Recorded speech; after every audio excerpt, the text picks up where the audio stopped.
Welcome back, I'm Kimberly, and this is Floral Art Online, the Designs Dissected series, where we use our AI, DesignEye, to look at a couple of designs and tell us its analysis based on the principles and elements of design, which is how we are judged when we are competing with our floral art designs, and also its suggestions for some changes that we might make to a design.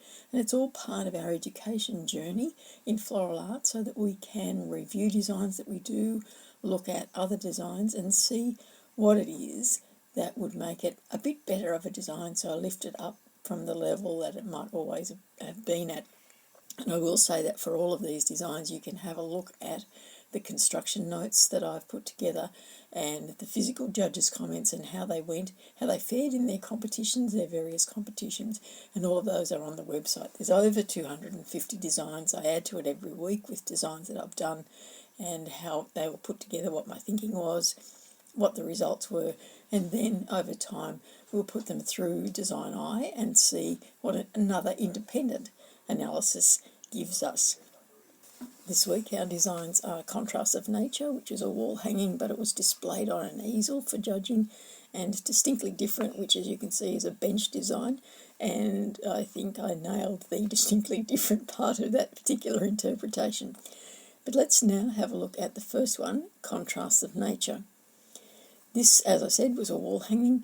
It was displayed on an easel. It does have very set dimensions of what we have to do in terms of the presentation of the wall hanging, and the background, the canvas that I had to use was not quite the right size, and so one of the things I've done is extended the plant material past the framing itself to try and incorporate a bit of negative space above the bulk of the design so that it is a bit closer to using up 2/3 of the space that was allowed for this design.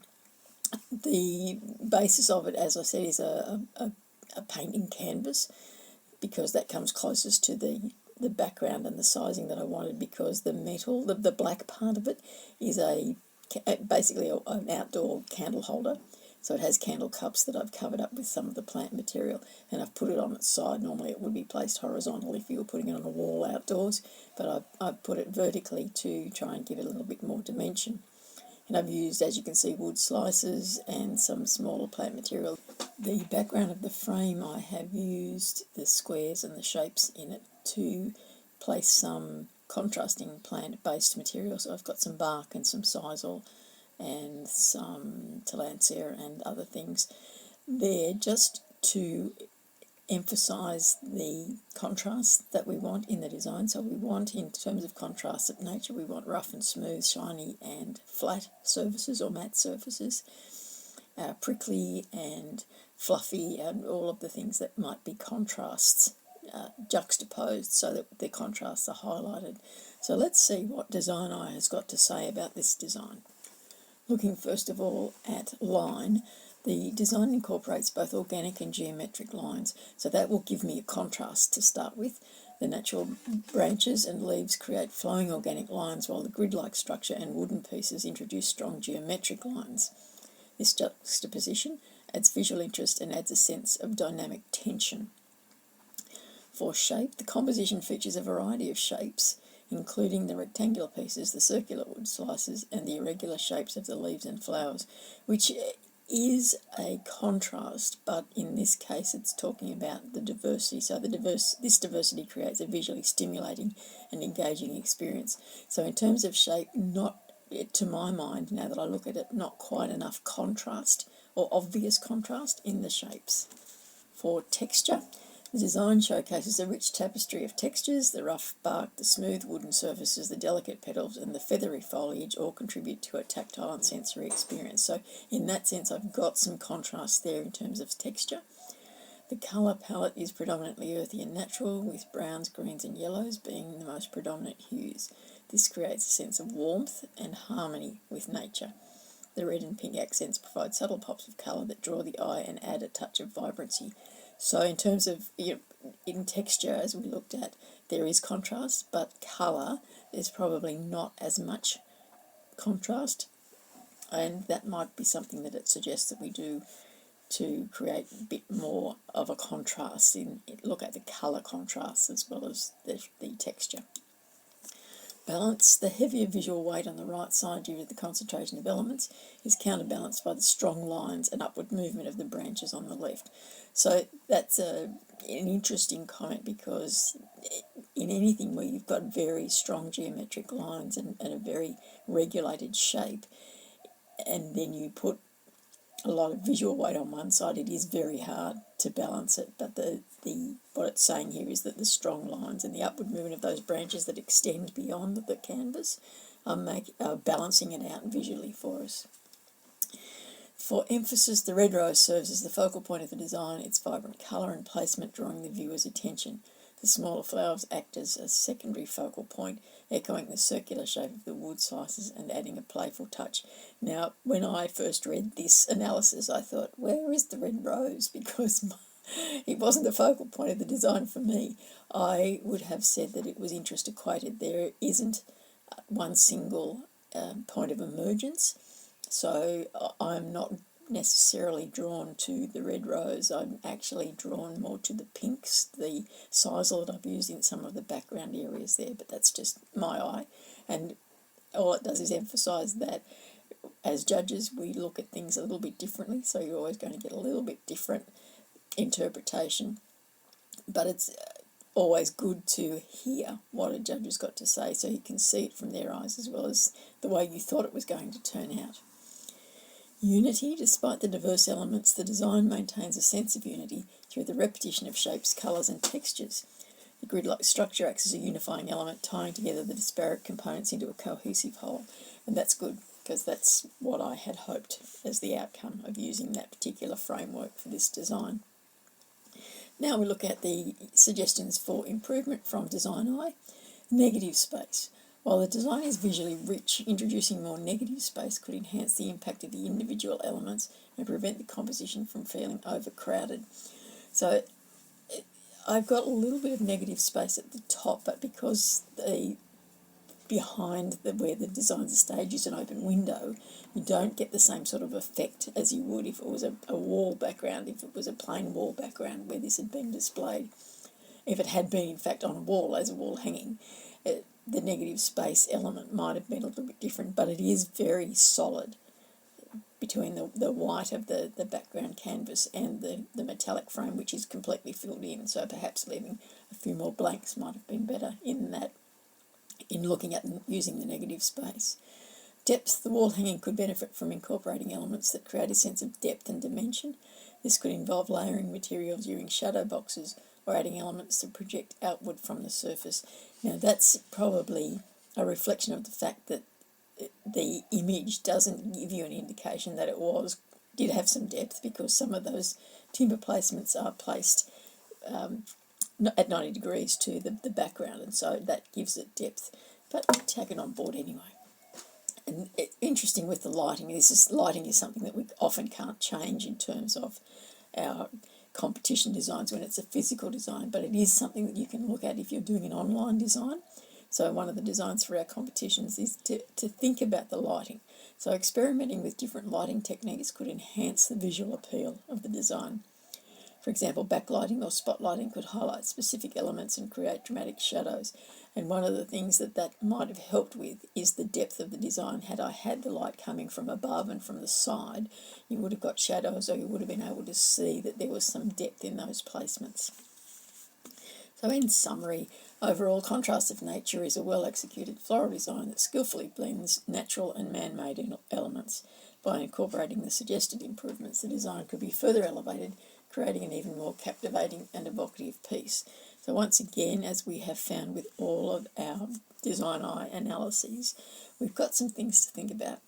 We've had an opinion based on the principles and elements of our design that will help us think a little bit more broadly. And once we're out of the competition mode, it's a good time to review and to extend your thinking and get ready for the next one. So now let's look at our second design, which is, as you would have seen at the beginning, distinctly different. Distinctly different. Well, you'd have to agree that the presented design certainly is that. and I had a very clear mindset for this particular competition. I, as you might be surprised to hear, have developed a bit of a reputation for pushing the edge of the judging, and I thought this time around I would really be able to do that given the title of the class. So what I've got here is the base. The support base is a metal weight from a telescope, in fact, but it's a great heavy base, and it's on a little bit of cork on the base so that the design, the plant material element, carries through to the base of the design. And mounted on that is a piece of timber that is weathered wood, classified as weathered wood rather than driftwood, because I didn't actually find it on the beach, so it's not driftwood, it is weathered wood. So it's a fallen piece of timber. It's got a wonderful pattern across the outside of it that is, if you look closely at the image, you'll be able to see in the top of that I've drilled 5 holes, put some paper-covered wire, some strong wire, and then just threaded at different levels some wood slices and angled the wire so that I've got a little bit of a curl in each of them in different directions to give it depth as well as to give it some movement. So let us see what DesignEye has got to say about this particular design. So I like, first of all, its overall impression. The first impression is that it's an intriguing piece that showcases a minimalist yet impactful approach to floral design, and that's exactly what I was hoping to achieve with the design. Let's look at line first of all. The design primarily utilises strong organic lines created by the branches or the wires extending from the central wooden structure. These lines create a sense of movement and dynamism, which you heard is what I wanted, drawing the viewer's eye outward from the centre. The thin wires connecting the wooden discs add a delicate touch and further enhance the sense of movement. Form. The overall form is asymmetrical and abstract, with the focus on the graceful curves and the circular discs. The wooden structure itself is a solid organic form that anchors the design. So I don't know that this was particularly classified as having to be an abstract design, but I'm quite happy that it has been assessed that way. Texture. The design features a contrast between the rough textured surface of the wood and the smooth polished surfaces of the discs.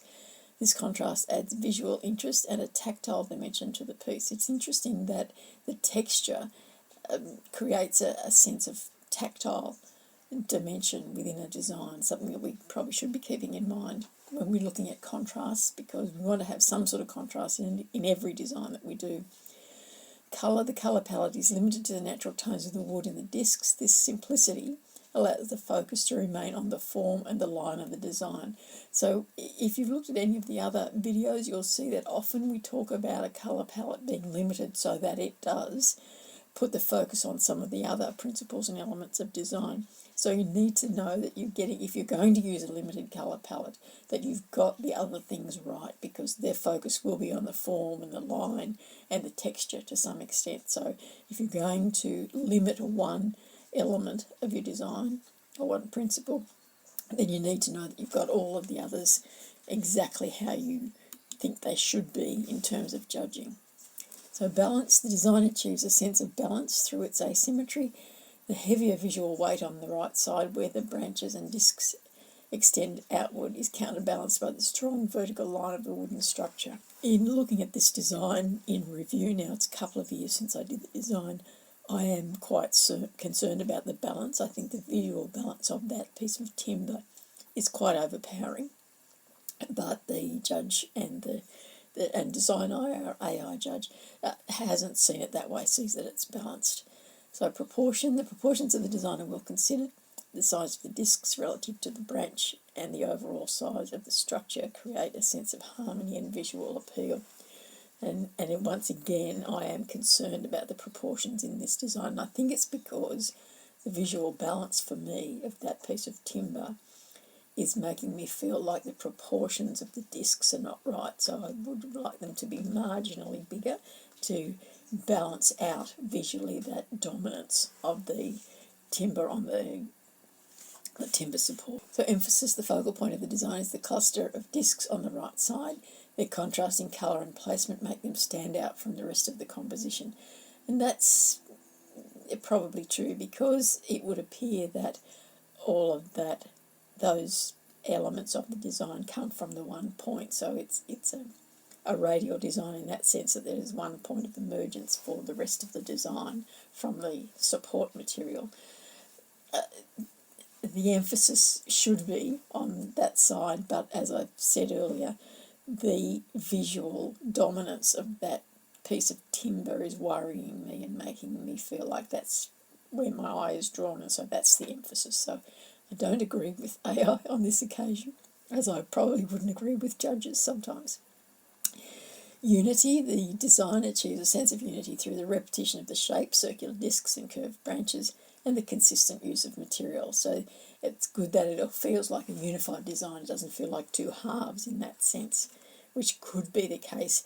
Had I used different colours, that might have been the case. There might have been a sense of two halves of design. Once again, because of the dominance of that piece of wood, the support wood. So our suggestions for improvement now. Colour. While the current colour palette is effective in its simplicity, introducing subtle hints of colour could add another layer of interest to the design. For instance, the disc could be stained with a natural dye to create a subtle contrast with the wood. Now that's an interesting observation, because in fact I could have taken that on. I could have used a little bit of dye and perhaps emphasise the fact that the wood was distinctly different in that it was coloured, but then you run the risk of how much you're allowed in a competition to have painted or altered material or manipulated material, and so you'd have to check the schedule to see what that might be if you decided to use that as an improvement. So, and in movement, while the design already has a sense of movement, this could be enhanced by incorporating elements that move with the air currents. For example, hanging the discs on longer wires will allow them to sway gently, adding a dynamic element to the piece. And I really like that suggestion. I think that would be a great suggestion. I wouldn't have them all moving, but I might have one or two that came out, once again, from that single point of emergence, but had them as free floating, and so actually moving, and it would enhance the idea of the movement from the other curved branches. So I quite like that design, or that suggestion, and I would take that on board when I was redoing this particular design. And of course we have a summary here that just says, overall distinctly different is a successful floral design that showcases a unique and artistic approach. That's me all over, unique. By incorporating the suggested improvements, the design could be further elevated, creating an even more captivating and visually stimulating piece. So there we have our two designs for this week, our wall hanging Contrast of Nature and Distinctly Different, which was staged on the bench. As always, I would encourage you to submit your own designs and have them analysed by DesignEye. It really is helpful in terms of reviewing your designs and of continuing on your education and journey in floral art. But for now, I'm Kim Bailey, and this is Floral Art Online, Designs Dissected.